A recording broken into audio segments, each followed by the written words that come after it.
L'ours polaire repéra rapidement Lewis et se mit à grogner, effrayant ce dernier et le faisant reculer de quelques pas, terrifié par ce qu'il venait d'entendre.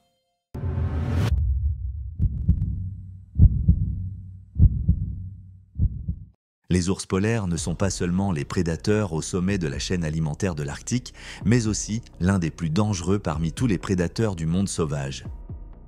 Ils sont grands, forts et hostiles. Ce sont des animaux incroyablement agressifs et ils n'ont aucune gêne à tuer dès qu'ils se sentent provoqués, menacés ou affamés. Pourtant, les ours polaires sont aussi des animaux fascinants que beaucoup de gens souhaitent voir ou étudier. Mais avec la montée des attaques d'ours polaires, ces incidents seront toujours d'actualité tant que les humains continueront à interagir avec eux. Dans cette vidéo, vous allez découvrir 3 autres histoires terrifiantes d'ours polaires qui vous donneront des frissons dans le dos. Histoire 1. La première histoire raconte l'expérience mortelle d'une touriste nommée Scarlett et sa rencontre avec un ours polaire féroce qui l'a traînée hors de sa tente alors qu'elle se reposait. Scarlett fait partie des nombreux touristes qui visitent Longyearbyen dans l'archipel du Svalbard, en Norvège.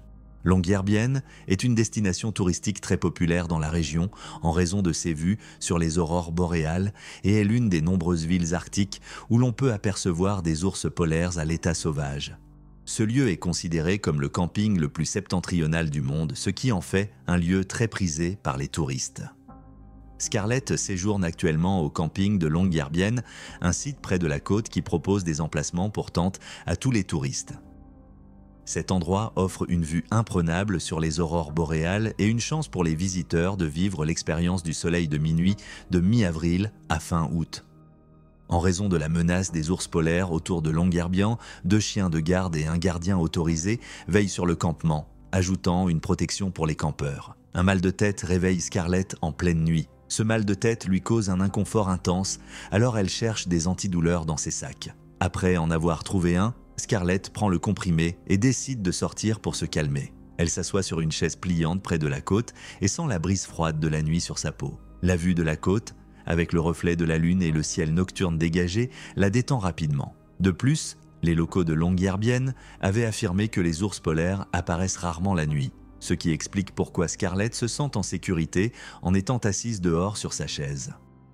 Après quelques minutes, Scarlett retourne à sa tente pour se reposer davantage. En rentrant, elle décide de ne pas fermer la tente pour pouvoir ressentir la brise nocturne tout en se reposant. Elle s'allonge lentement dans sa tente, ses pieds face à l'ouverture, prête à se détendre et à s'endormir en quelques minutes. Mais alors qu'elle est paisiblement allongée, elle entend des bruits de pas lourds à l'extérieur. Scarlett n'est pas trop inquiète par le bruit, pensant que c'est peut-être simplement les chiens de garde qui vérifient les lieux pendant la nuit. Elle tente de fermer les yeux pour s'endormir jusqu'à ce que l'impensable se produise. Une énorme patte attrape soudainement le pied gauche de Scarlett et la tire hors de la tente, la surprenant complètement. C'est à ce moment-là que Scarlett comprend qu'un ours polaire la tire hors de la tente. Terrifiée, Scarlett sent l'ours polaire continuer de la traîner dehors maintenant, agrippée à sa jambe gauche, tentant de la mordre. Elle essaie de crier aussi fort que possible et de frapper l'ours avec sa jambe libre pour l'effrayer, mais en vain, car l'animal continue de tenter de la mordre. Horrifiée à l'idée d'être dévorée par l'ours, Scarlett se met à crier encore plus fort, suffisamment pour que les chiens et le gardien, situés à l'autre bout du camp, l'entendent. Alors qu'elle hurle de douleur à cause des morsures et des griffures de l'ours, un coup de feu retentit à côté de l'animal. C'était le gardien venu avec son fusil. L'ours polaire, surpris, s'apprête à charger le gardien, mais celui-ci tire un autre coup à côté de lui, ce qui effraie immédiatement l'ours, le faisant fuir loin du campement. Le gardien se précipite rapidement vers Scarlett, blessée, et contacte les autorités locales pour qu'elles l'emmènent dans un centre médical. Scarlett reçoit plus de 300 points de suture pour ses blessures et les griffures causées par l'ours polaire agressif. Elle survit miraculeusement. Histoire 2. La deuxième histoire raconte l'expérience de mort imminente d'un étudiant britannique face à un ours polaire affamé. Lewis, un étudiant britannique, passe actuellement des vacances de touristique à Arviat, l'un des hameaux inuits du Nunavut au Canada. Il est là pour documenter la vie des habitants locaux pour un projet de recherche. Par chance, les Inuits d'Arviat l'ont accueilli avec respect et étaient disposés à lui montrer leur mode de vie pour l'aider dans son projet. Pendant les 2 premiers jours du séjour de Lewis à Arviat, il a participé à de nombreuses activités amusantes que les locaux apprécient, comme le traîneau à chiens et les balades en motoneige pour visiter la ville.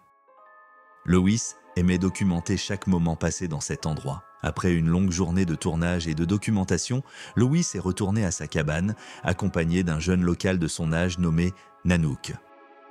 En fin d'après-midi, juste avant d'entrer dans la cabane, Nanook a légèrement tapoté l'épaule de Lewis et lui a chuchoté à l'oreille qu'un ours polaire rôdait dans les environs. Lewis ne croit pas vraiment Nanook et lui dit qu'il va entrer dans sa cabane pour se reposer.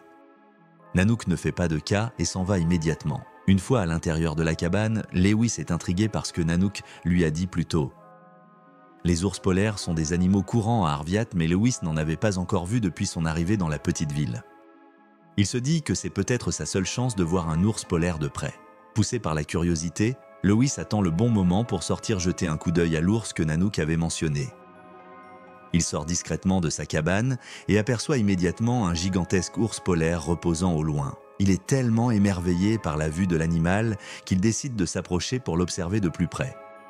Malheureusement, l'ours polaire repère rapidement Lewis et grogne, ce qui le terrifie et le fait reculer de quelques pas. Effrayé, Lewis se met à courir vers sa cabane, mais l'ours se lance également à sa poursuite et l'attrape immédiatement, le saisissant par la jambe et le projetant face contre terre. L'ours grogne de nouveau avant de lacérer le dos de Lewis avec ses griffes, provoquant des hurlements de douleur qui alertent les autres habitants des environs. L'ours continue de lacérer son dos, alors que Lewis se débat et protège sa nuque avec ses mains pour protéger son cou. C'est alors que Nanook et 2 autres locaux arrivent avec des torches enflammées. Nanook et les 2 autres s'approchent rapidement de l'ours qui se trouve au-dessus de Lewis et agitent les torches devant l'animal pour l'effrayer, ce qui, heureusement, fonctionne. Après que l'ours polaire a fui, effrayé par Nanook et les habitants, ils aidèrent Lewis à se relever et l'emmenèrent à la clinique de la ville où il fut soigné pour ses blessures et griffures causées par l'attaque mortelle. Là-bas, les médecins, choqués, réussirent tout de même à le stabiliser, tandis que la communauté, encore sous le choc, se réunit pour partager leurs histoires et prier pour son rétablissement. Histoire 3. La dernière histoire raconte l'attaque horrible d'un ours polaire qui a choqué un groupe d'étudiants en campement scolaire à Fisletta, une région située au centre de l'archipel du Svalbard. Un groupe d'au moins 15 étudiants universitaires, 2 professeurs et 2 guides professionnels campaient à Fisletta dans le cadre d'un voyage scolaire. Fisletta est une plaine située dans la partie centrale de l'archipel du Svalbard, en Norvège. Le campement se trouvait en face du fjord de Longyearbyen, la ville principale de l'archipel. Le voyage scolaire devait durer 4 jours et c'était le 2e jour de leur camping. Les étudiants profitaient pleinement de l'exploration des terres arctiques. Certains documentaient et étudiaient les lieux, tandis que d'autres se détendaient dans leur tente. L'école avait fourni une tente à chaque personne et les guides professionnels surveillaient constamment les environs avec leurs fusils au cas où une attaque inattendue d'ours polaires surviendrait. Les ours polaires sont des animaux bien connus dans l'archipel du Svalbard, donc la peur d'une attaque parmi les locaux n'est pas inhabituelle. Cependant, pour les touristes, comme ces étudiants, cela représente un danger potentiel, bien qu'ils soient également fascinés par l'idée de voir un ours de près.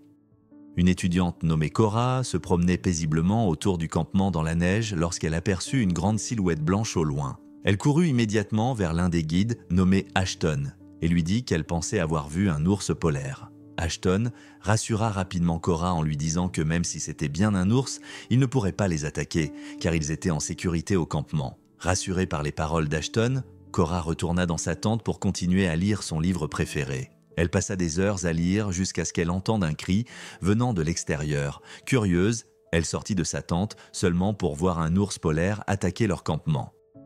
Terrifiée par ce qu'elle voyait, Cora tenta de se cacher dans sa tente, mais il était déjà trop tard. L'ours polaire l'avait repérée et se dirigeait maintenant dans sa direction.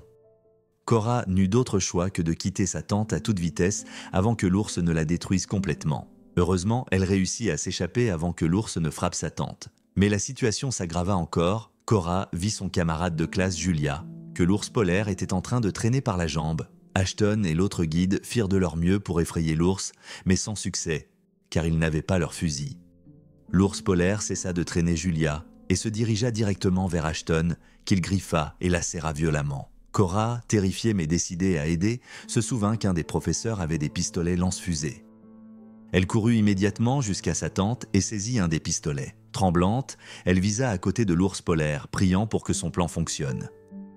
Après une seconde qui lui sembla une éternité, elle tira et le bruit assourdissant fit sursauter l'ours. Il hésita, puis se détourna brusquement et s'enfuit à toute vitesse, disparaissant dans la neige. Ashton, les étudiants, les professeurs et les guides furent stupéfaits par le courage de Cora, qui venait sans doute de sauver plusieurs vies. Cependant, Ashton était blessé après l'attaque de l'ours polaire. Quelques heures après l'attaque, un hélicoptère vint les chercher, alerté par Cora qui avait réussi à contacter le continent pour demander de l'aide.